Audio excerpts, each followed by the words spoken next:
This is just a sample of the audiobook. To get the complete audiobook, access the link posted in the first comment. Stopped fussing around and started focusing on stuff that matters. Remembering Paul matters. If anyone, Paul must be immortalized. An unlikely drummer, an unlikely angel. If anyone is qualified to tell his story, it's me. Storytelling is beautiful because it brings people joy, recreates life, turns old reality to new reality. Storytelling reimagines a world from way back when and carries that world into the present day. The people in stories, long dead, get to breathe and speak and laugh and cry all over again. I get to be with those people. I get to hear all that laughing and crying. I get to relive and share those adventures with you. Why were Paul and I so devoted to each other? Good question. That's another reason I wrote this book, to show the mystical connection between me and Paul. How many people have I met in my life?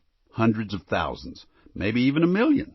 Preachers, presidents, the rich, the poor, and everyone in between. Yet, of those countless folks, this one guy understood me like no one else. He understood me on the deepest level imaginable. Likewise, I understood him. How is it we could communicate without even talking? One look was all we needed. In my case, my only sibling is my sister, Bobby. Paul became the brother I never had. In Paul's case, he had siblings, wonderfully talented people, and yet our bond felt deeper than blood. It was unbreakable. It defied understanding. It was like I knew him before we ever met. And now that he's gone, he's still here. He still knows me. He still lives in my heart and in the hearts of everyone whose lives he touched.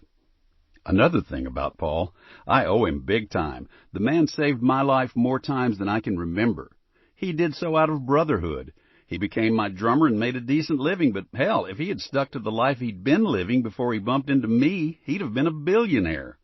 Some of the characters Paul knew in his youth, criminal masterminds like Benny Binion, are legendary. Matter of fact, Paul arranged for us to play at Binion's 83rd birthday party. Binion, who wasn't nearly as crafty as Paul, wound up owning half of Las Vegas and earned status as an iconic gangster. The purpose of this book is to ensure Paul's iconic status. I'm out to honor him, not because he was perfect, but because he was loved. It's been said that a good friend knows all your best stories, but a best friend has lived them with you. Well, that was us.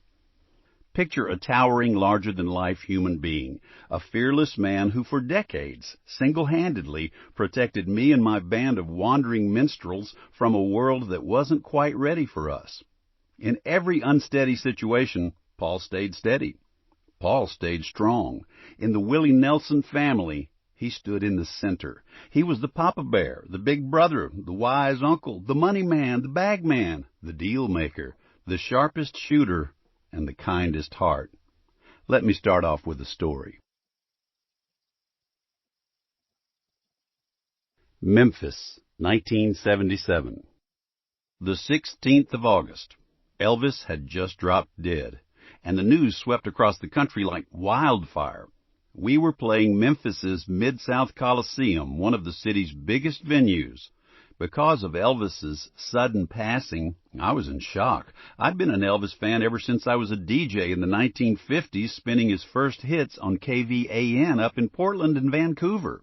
Elvis was a musical giant who showed all us aspiring musicians how to mix and mess with the categories, from country to gospel to rock and roll, and come up with something fresh. So, there in the city of Graceland, it was an emotional evening. My buddy, Delbert McClinton, a singer-songwriter rooted in rhythm and blues, opened the show and, in tribute, sang some of the King's hits. When it was time for me and my band to come on, I took a different approach. I reached back into the Great American Songbook and decided to sing Over the Rainbow. In thinking of Elvis's untimely passing, that seemed the right sentiment. It also felt right to ask Jerry Lee Lewis up on stage to sing the song with me. I'd seen Jerry Lee backstage before the show. I had great respect for the man. Along with Elvis, Johnny Cash, and Carl Perkins, he was part of the $1 Million Quartet recorded by Sun Records right there in Memphis. That became a musical milestone. Like Elvis, Jerry Lee was a pioneer. Also like Elvis, Jerry Lee started out in gospel. He began with his cousins, Jimmy Swaggart, later a famous televangelist.